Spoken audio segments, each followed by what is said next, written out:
Good morning or good evening, wherever you are. You are listening to The Truth with your host, 40, broadcasting from Coleman County, Alabama.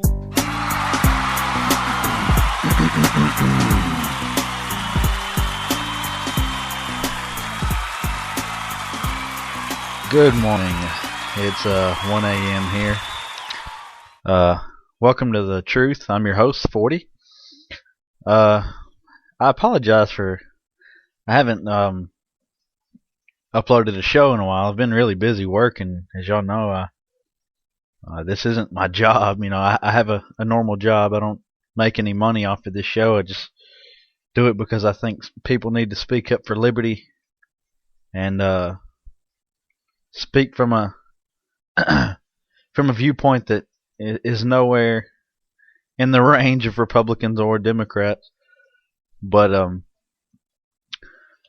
a few things I'm gonna start doing different with the show. I'm not gonna focus on one subject for each show anymore. I'm gonna cover a variety of topics or whatever I happen to look through for the day. I mean, of course, I'll have one topic I'll really be wanting to talk. That I really want to talk about for that day, and for the last part of the show, that's what I'll cover. But for the most of it, I'm just gonna go through the current news or what I've been looking at as I'm going. Also, I want to let y'all know that even though I do the show for free, I want to support local businesses or local anybody who's trying to do anything.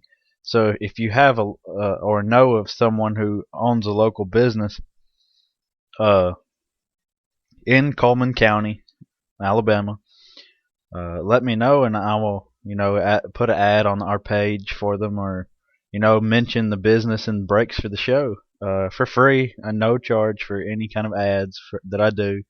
Nothing I do on the show will I ever charge anybody for, because that's not why I do it. I do it because, like I said, I love to, and I think it's important.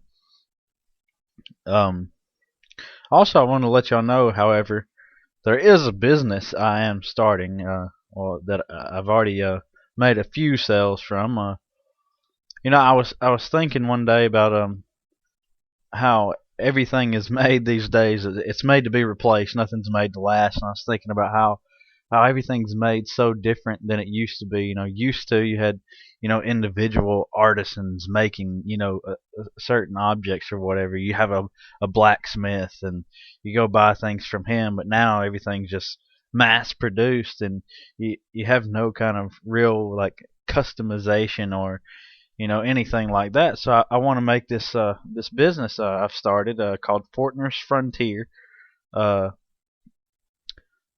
We've made a Facebook page for leather things such as wallets and knife sheaths and things like that, and I've made a few knives.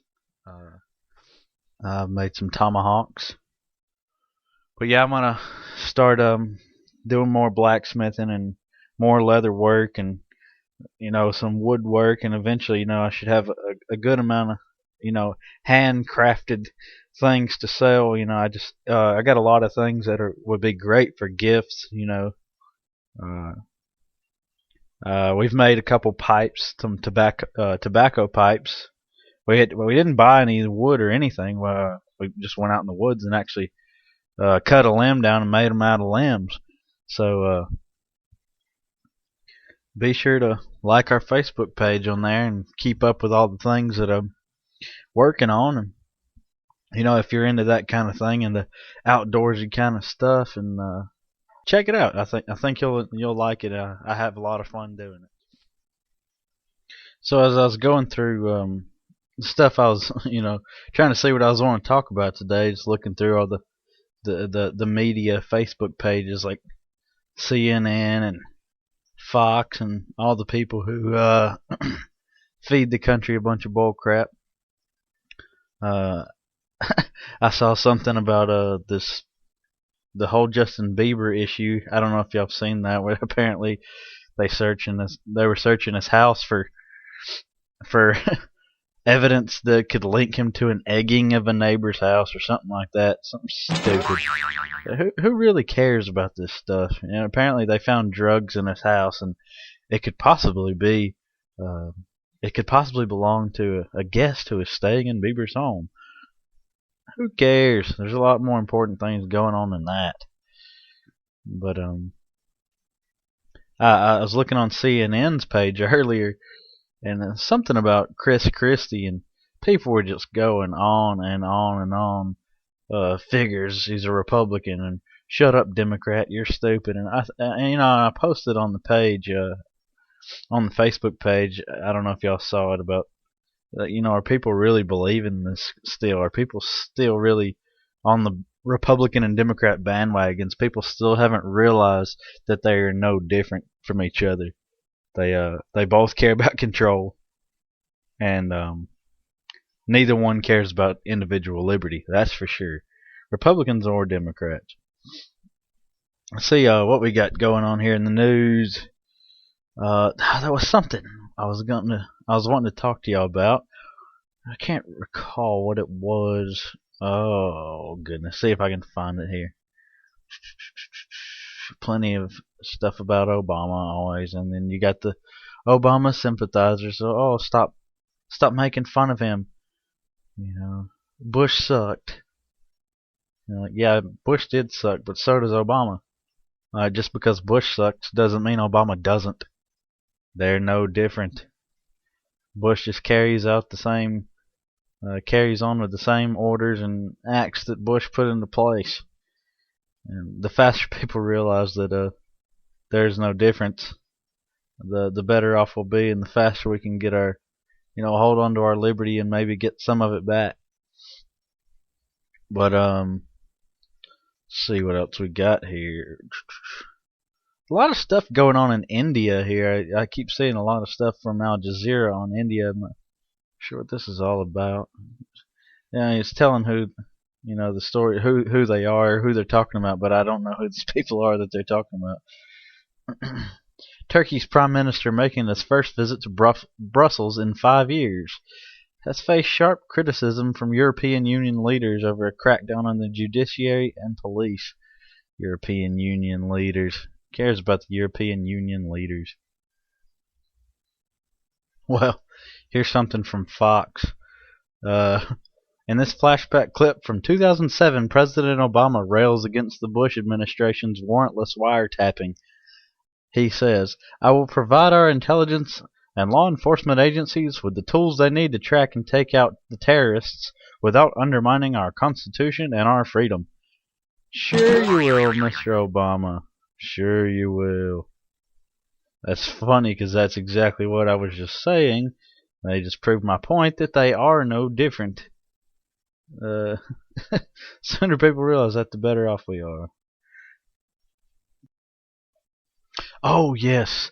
And by the way, I was listening to Rush Limbaugh the other day, and I was just looking through his on his Facebook page. I know a lot of things majority, or I don't know if I'd say majority though.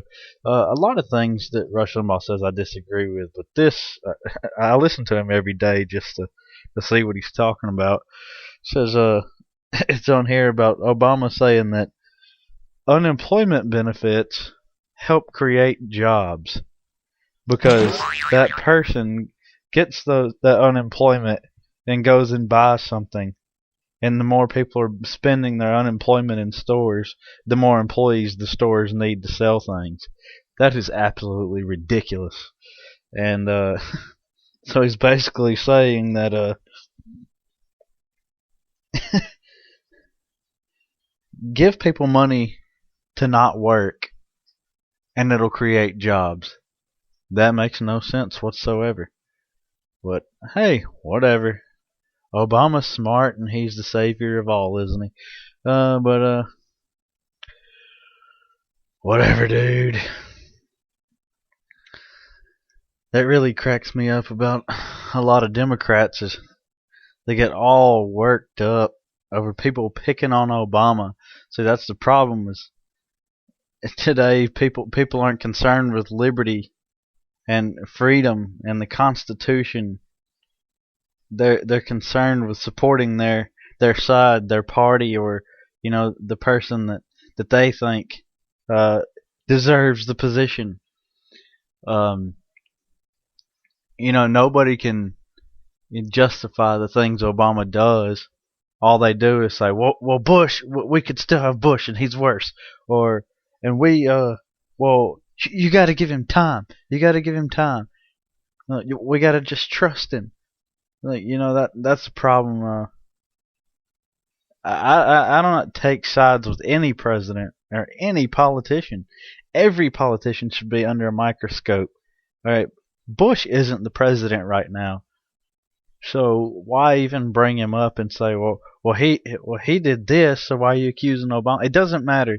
I mean, it matters what he did, but right now Obama is president, not Bush. I don't like Bush either, but right now Bush is not the president. Obama is. So don't try to, liberals, don't try to redirect the focus off of your chosen your chosen one. But today, with tax time is here. You've either got your W-2s or you're getting them soon. And I don't know if it's true, that I've heard that apparently they're going to be 2 weeks late because of the so-called government shutdown, which was not even a real thing. There was no government shutdown. The government didn't shut down. And even if it did, I don't know why that would delay people's tax returns. Uh, you were still paying your taxes while the government was shut down. So why are they going to be delayed? Why is the return going to be delayed? But a lot of people don't really think about income taxes the way I do. A lot of people, just feel like, oh, I got to pay my taxes. But and people say, if you complain, I've complained about paying income taxes before, and somebody would say, well, what are you gonna do? Everybody's always had to pay the income taxes. Is that true? Well, no, it isn't true. Income taxes is only about 100 years old. That sounds old, but it really isn't. Here on at infoplease.com, there's an article taken from the Tax Foundation. This comes from the Tax Foundation.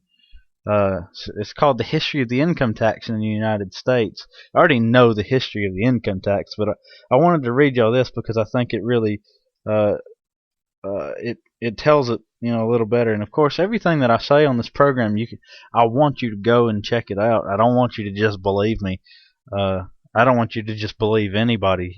Some of you know me, and if you know me, I don't lie about stuff. I look this stuff up. But if you don't know me, don't trust me. Don't trust anyone who telling you things. Look it up and learn it yourself.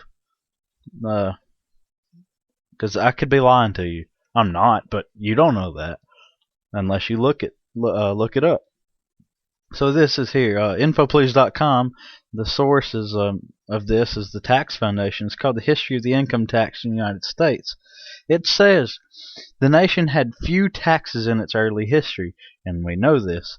From 1791 to 1802, the United States government was supported by internal taxes on distilled spirits, carriages, refined sugar, tobacco, and snuff, property sold at auction, corporate bonds, and slaves.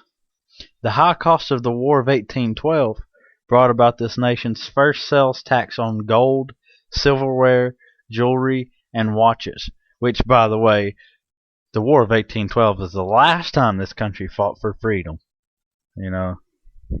But that's a whole nother subject that I could go off on for days about the use of the word freedom and how we don't fight for it anymore.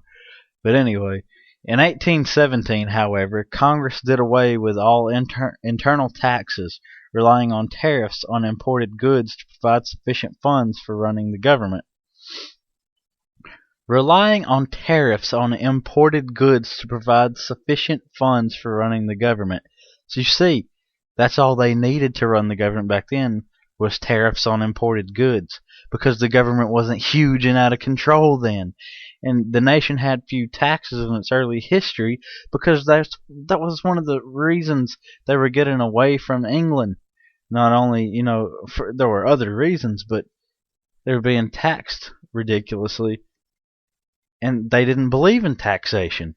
The founding fathers and the first Americans were strongly against any kind of taxation because that's what they just broke away from and fought against. But now today, it's just like, oh well, we need it to build our roads. Bullcrap.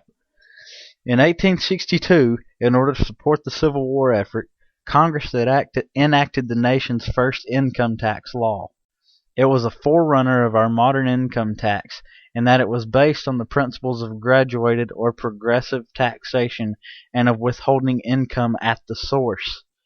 During the Civil War, a person earning from $600 to $10,000 per year paid tax at the rate of 3%. Those with incomes of more than $10,000 paid taxes at a higher rate. Additional sales and excise taxes were added, and an inheritance tax also made its debut in 1866. Internal revenue collections reached their highest point in the nation's 90-year history, more than $310 million, an amount not reached again until 1911. The Act of 1862 established the office of Commissioner of Internal Revenue. The commissioner was given the power to assess, levy, and collect taxes, and the right to enforce the tax laws through seizure of property and income and through prosecution. The powers and authority remain very much the same today. That's really messed up. If you don't pay us, we're going to take your property, and we can even throw you in prison. Does that sound like a good thing to you? Does that sound like a free society? In 1868, Congress again focused its taxation efforts on tobacco and distilled spirits and eliminated the income tax in 1872. Good. It had a short-lived revival in 1894 and 1895, and the latter year. The U.S. Supreme Court decided that the income tax was unconstitutional because it was not apportioned among the states in conformity with the Constitution. In 1913, however, the 16th Amendment to the Constitution made the income tax a permanent fixture in the U.S. tax system, and that is where our income tax, the federal income tax, comes from. It was not established until 1913. The amendment gave Congress legal authority to tax income and resulted in a revenue law that taxed incomes of both individuals and corporations. In fiscal year 1918, annual internal revenue collections for the first time passed the $1 billion mark. That's with a B, $1 billion, rising to $5.4 billion by 1920. With the advent of World War II, employment increased, as did tax collections, to $7.3 billion. The withholding tax on wages was introduced in 1943 and was instrumental in increasing the number of taxpayers to 60 million and tax collection to $43 billion by 1945. In 1981, Congress enacted the largest tax cut in U.S. history, approximately $750 billion over 6 years. The tax reduction, however, was partially offset by two tax acts in 1982 and 1984 that attempted to raise approximately $265 billion. Anyway, see, when you got, when they put in the income tax in 1913, and then it went up to 43. They collected $43 billion by 1945. You can tell that they're not going to get rid of that on their own. It required an amendment to the Constitution for them to even be able to make you pay an income tax. So. We know the founding fathers wouldn't agree with such a thing. So why do we allow it to happen? This was not part of the plan for us to be taxed like this. In the Constitution, what was when they talked about given that the government was able to tax people, it's talking about taxing uh, uh, imports and exports, not individuals' income. They didn't consider that income. The money that you make at work is they did not consider income. It was considered it's an equal exchange. They're offering you this money, this amount of money for this amount of work. It's a trade. You're trading your work for that money. That doesn't count as income. What would count as income is say interest that is grown from a savings account, or money that that you got like that, other than working for it. Uh, but a lot of people will say today, well, I don't mind paying taxes because I like getting that big check at the beginning of the year. Well, it doesn't matter if you mind it or not. You have to pay it. That's my issue with it. It's forced. So what if I don't want to pay it? So that's okay with you because you don't mind, but it's okay that everybody else has to, even people that don't want to. I would rather not pay taxes, make more money on my check, and not get that big check at the end of the year, that big return. Because you're not getting your tax money back. They're only giving you part of it back. They're still taking your money. They're stealing from the people. That's what the income tax is. You have no choice in it. If there was, if there was an option, if you could opt out of it, it might not be that big deal. That big a deal. That's fine if you could choose to pay your income taxes, and if you did, then you could get all your little, these benefits like unemployment and paying the Social Security and things like that. But if you don't want to, then you shouldn't have to. And people will say, well, the roads have to be built, and what about taking care of people like with food stamps and welfare and things like? Well, okay. First of all, the roads.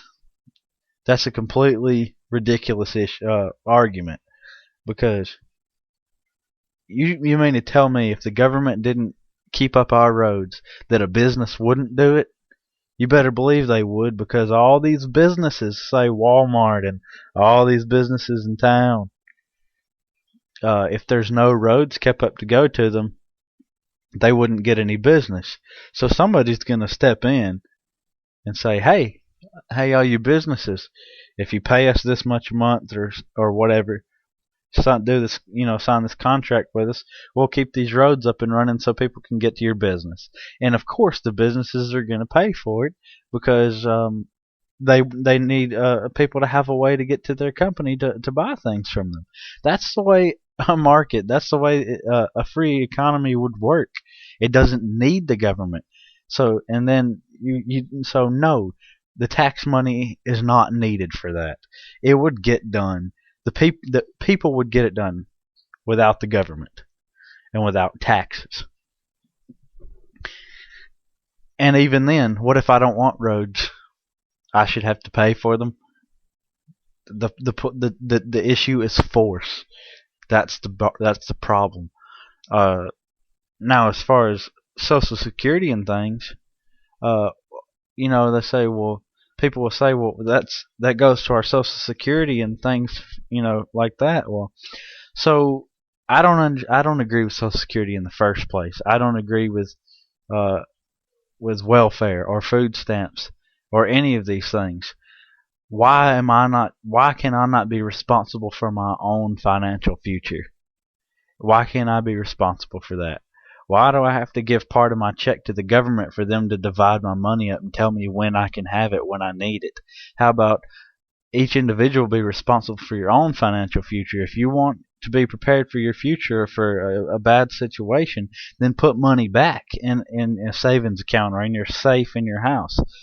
Why does it have to go to the government for them to decide when you get it and when you need it? Is that are we assuming that people are too dumb and too stupid to look out for themselves? Well, even if they are, that's nobody's business. Uh, you're not my responsibility. I'm my responsibility. Me and my family is my responsibility, not everybody else. You say we're all in this together. Well, not really. Okay, if you lose your job, for example, and you say, well, we need to pay our taxes to help, because that money can go to help people. Well, first of all, that money doesn't go to help anybody. When they take your tax money, the truth is they don't use it. They stick it into an account somewhere, and it sits there. But it isn't put towards the things you think it is. Ron Paul talks about this a lot. But some people will say too, well, and they to go to help people, welfare and things like that. Okay, so if I'm hungry and I lose my job, I should be able to come and knock on your door and say, hey, from now on, you're going to give me 20% of your check because I lost my job and I need food for my family. So you're going to give me 20% of my check, of your check from work from now on until I find a job. And if you don't, I'm going to raise that and I'm going to fine you and I'm going to throw you in my basement and lock you in there because you didn't help me. Is that right? No, of course not. So how in the world is it right for the government to take that money for that reason?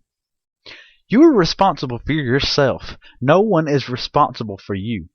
So that argument is bullcrap, right? Because it's no different. The government taking money out of your check is no different than me coming to your house and telling me that you're going to give me this money to take care of me anymore. If that's why you think we should have an income tax, there's no difference in that. Whether an individual does it or the government does it, what does it matter? There's still somebody taking money from you. It doesn't matter why. It's an issue of force, and there's no liberty or freedom in that. They're forcing you to give them your money. There is no. I don't see any upside to it, whether it be Social Security or any of these things. I don't want the government having their hand in my life, in my financial life, in any aspect of my life. That's not how a free society works. So the thing to do that we need to do is let this be known, that we shouldn't, that we're not going to stand for this. I believe it was this amendment should be repealed and should be done away with. The founding fathers didn't believe in it. Taxation was not part of the plan of this country. It is not the way liberty and or a free society should be ran, with an income tax. The money you work hard for is being taken by the government. And then we have a war on poverty. Well, I have a great way to fight poverty. Stop taking percentages of people's checks. Then you wouldn't need these agencies to fight poverty. Well, of course they're not going to do that. It's really ridiculous to me to think that we need to give part of our income to the government with no choice in the matter. It's absolutely ridiculous, and it has, everything that this country was founded upon is against these types of things. But Americans are so asleep and you'd rather be safe and content and have the government look after you than be free to make your own decisions and to be able to make the choices for yourselves.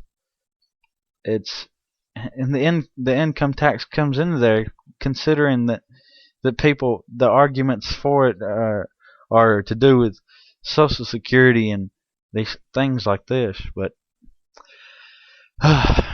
it's absolutely ridiculous.